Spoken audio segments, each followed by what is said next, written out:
keyboards, and they send full words. There's no longer, THNX is thanks, or THX, or, those kind of thing. Although, I said that, and I just got a text from my daughter from girls' camp, and it was easy to read. I could read it. So, if you don't know how to text message, get a phone that does. Go to Mutuals one night and say, could you teach me how to text message? And I guarantee you, most of our youth know and do it all the time, and we'd be more than happy to teach you how to do it and how to make your phone do it if your phone is not capable. If your phone is not capable of doing it, I suggest you get a new phone. Also are powered by the electrical system, and they work on the same phone system that the rest of the phone systems work. And so, nope, they probably will not work. Neither will your wireless DSL that you may have at home, because that goes through the phone system. If you have, Vonage or any of those, as soon as your internet goes out, there goes your phone.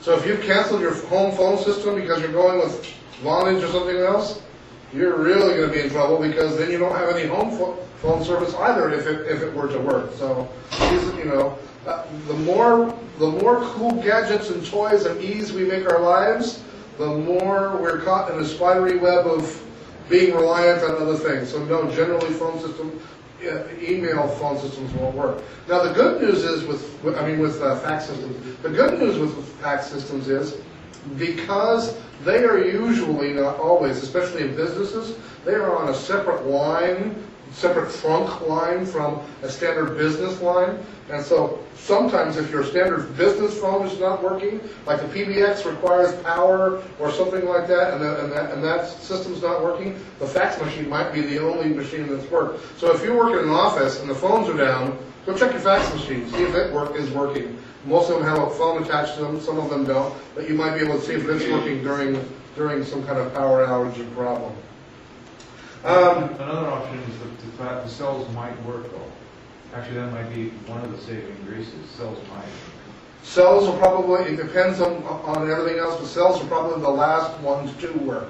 But it also depends on what carriers. I used to work for AT&T Wireless. It's one of the reasons why I know how all this wireless stuff works. And all of their systems have, in fact, if you go look at a wireless cell site, and there's a little building next to it, that little building has backup generator power in it.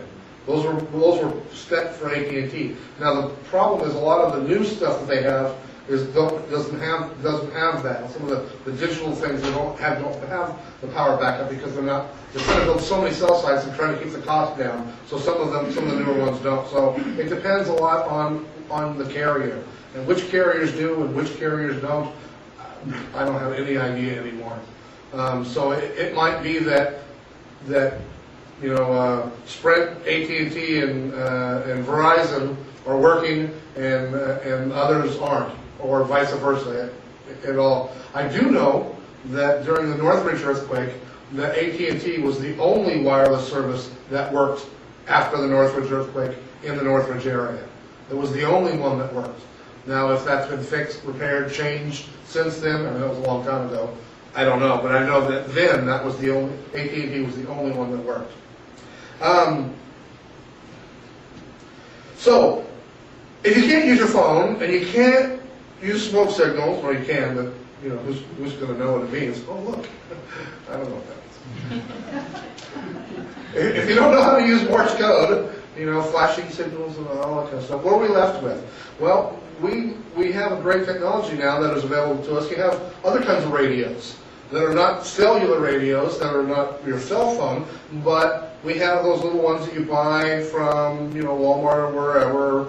I sell them. They're little FRS or GMRS, the family radio system, the little handheld radios that say they'll work for 2 or 3 miles. They say they'll work for 2 or 3 miles. They work for about a quarter of a mile. That's 2 or 3 miles, line of sight, nothing in the way, perfect, the wind's not blowing. I have ones that I was really hopeful, because they were GMRS radios. They were supposed to go 16 miles. I was really hopeful of that. And so I bought some for me and a bunch of my friends. Even if you have these radios, you can only communicate a mile, let's say, half a mile to a mile with these things. That still has an advantage. Well, you might say, well, what advantage is a radio that only goes for a mile? Well, In the city of Washington, D.C., and other cities like it, they're starting what they call FRS or GMRS cell pods, I think is what they're calling them. And that is one day a month, everybody gets their little radio out, they all turn it on the same channel, and they see how far they can transmit a message. Kind of like, remember when you were a kid, you played the game telephone, you know, she tells him, he tells her, he tells her, and he tells, you know, right? You get the message from one side or the other. Well, with a group of these little phones, that's what you could do.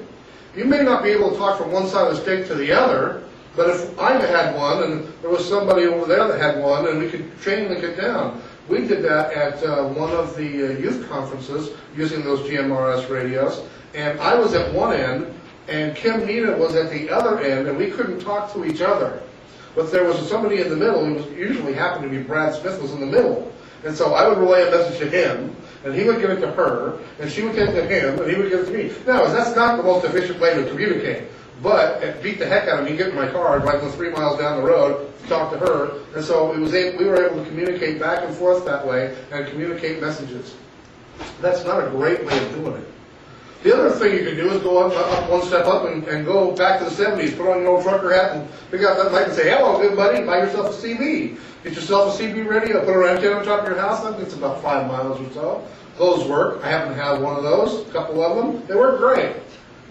The problem is, there's a bunch of fine individuals who are on the CB radio, so if you're, let's see if this thing works. Let's not do that anymore.